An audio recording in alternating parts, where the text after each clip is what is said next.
বিশেষ আকর্ষণ শাইখুল হাদিস জনাব আলহাজ হযরত মাওলানা নিসার আহমদ সাহেব, জনাব আলহাজ হযরত মাওলানা নিসার আহমদ সাহেব, শাইখুল হাদিস জামিয়া ইমদাদিয়া হরিণাফুলিয়া মাদ্রাসা বরিশাল, হুজুরকে তার মূল্যবান নসিহত পেশ করার জন্য বিনীতভাবে অনুরোধ করছি।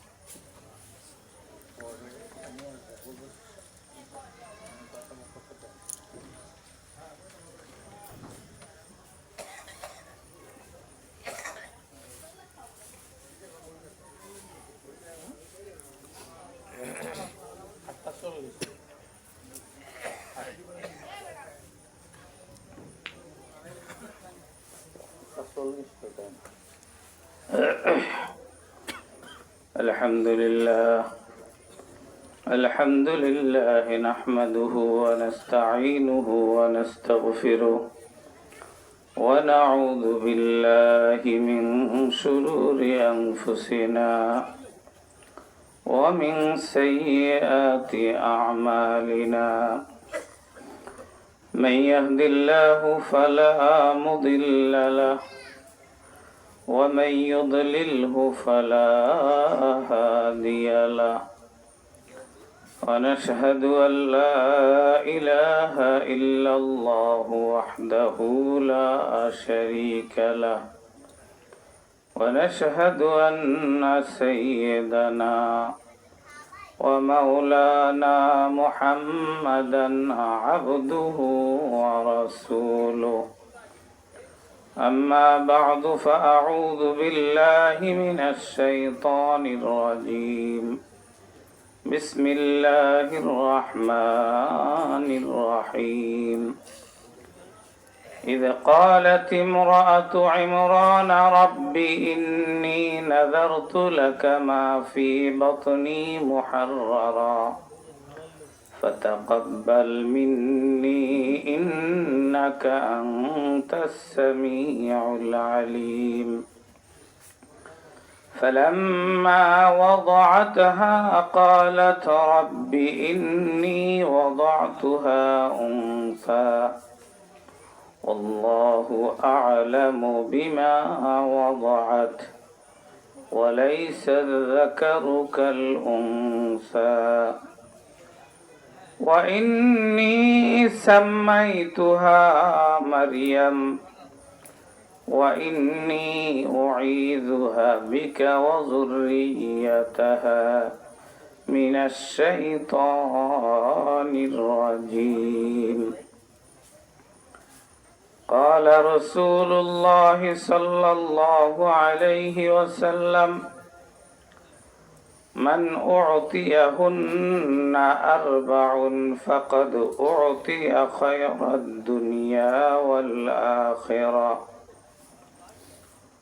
قلب شاكر ولسان ذاكر وبدن على البلاء صابر وزوجة لا تبغيه خونا في نفسها وماله أو كما قال النبي عليه الصلاة والسلام وقال تعالى في شان حبيبه إن الله وملائكته يصلون على النبي يا أيها الذين آمنوا صلوا عليه وسلموا تسليما محبة الشتى اللهم صل على سيدنا ونبينا وشفيعنا وحبيبنا ومولانا محمد صلى الله عليه وعلى آله وأصحابه وبارك وسلم. اللهم صل على سيدنا ونبينا وشفيعنا وحبيبنا ومولانا محمد صلى الله عليه وعلى آله وأصحابه وبارك وسلم. মুআজ্জাজ মুহতারাম ওয়াজিবুল ইহতারাম মহাসম্মানিত হযরত মুসল্লিয়ানে কেরাম, বেরাদারানে ইসলাম, পর্দার আড়ালের মা ও বোনেরা, মহান রব্বুল আলামিনের দরবারে হাজার হাজার লাখ কোটি শুকর ও সুজুদ।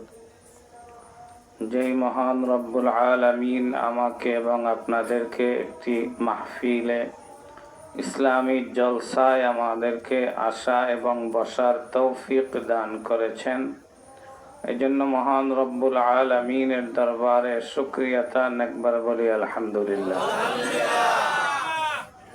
সময় অতি সংক্ষেপ, 8:40 পর্যন্ত সময়, 8:06 বেজে গেছে। ইনশাল্লাহ এর ভিতরেই আমি শেষ করে দেব। আমার পরে দূর দূরান্ত থেকে আগত হযরত উলামা ইকরাম রয়েছেন। আমি আপনাদের দেশের ছেলে, আপনারা সবাই এখানে যারা আছেন সবাই আমাদের আত্মীয়। তো আমাদের বয়ান আপনারা যে কোনো জায়গায়, বিভিন্ন জায়গায় আপনারা শুনে থাকেন। তো দূরের থেকে যারা আসছে এদের আলোচনা আপনারা মনোযোগ সহকারে শুনবেন, কারণ এদেরকে তো প্রতিদিন পাবেন না আপনারা। তো যার কারণে আমি সংক্ষিপ্ত আকারে 2-1টি কথা বলি, ইনশাআল্লাহ বিদায় নেব। আসরের নামাজের পর থেকে নিয়ে এই পর্যন্ত অত্যন্ত মূল্যবান সুন্দর আলোচনা হয়েছে। আসলে মূলত বর্তমানে বিষয়টা হলো সবাই বক্তা হতে চায়। যারা মোটামুটি একটু মাদ্রাসায় পড়ে, একটু কণ্ঠস্বর ভালো আছে, তারা সবাই বক্তা হতে চায়। এক এক যুগে এক এক রকমের এক একটা দৌস ওঠে মানুষের মাঝে। তো যার কারণে যেই যুগে যে আলোচিত বক্তা থাকে সেই যুগে তার কণ্ঠ নকল করার জন্য সবাই উদ্গ্রীব হয়ে যায়। মূলত বানাওটি করিয়া একজনের তা আর একজনের নকল করা। কিতাবের ভিতরে লেখেন যে এটা ইসলাম সম্মত নয়। আল্লাহ আমাকে যেটা দিয়েছেন আমারটা আমার অনুযায়ী ব্যবহার করতে হবে। যেমন মনে করেন আল্লাহ সবাইকে সব জিনিস দেয় না, কণ্ঠ একটা বিষয়, এটা আল্লাহ সবাইকে এক একজনকে এক এক রকমের দিয়েছে।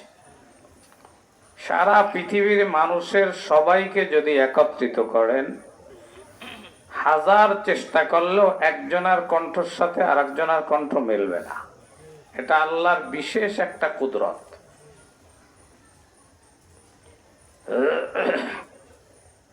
তো আল্লাহ আমাকে যেটা দিয়েছেন আমি সেটার উপরে মেহনত করি, ইনশাআল্লাহ আল্লাহ এর ভিতরেই বরকত দেবে।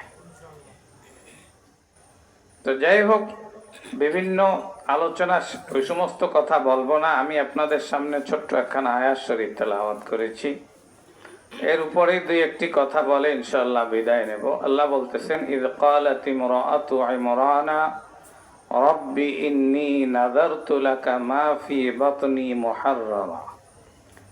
ইয ক্বালাত ইমরাআতু ইমরানা, হযরতে ইমরান আলাইহিস সালামের স্ত্রী। ইমরাত শব্দের অর্থ হলো মহিলা, স্ত্রী। তিনি বললেন, রব্বি ইন্নী নাযারতু লাকা মা ফি বাতনি মুহাররারা, আল্লাহ আমার পেটের ভিতরে যে সন্তানটা রয়েছে এই সন্তানটা আমি তোমার রাস্তার জন্য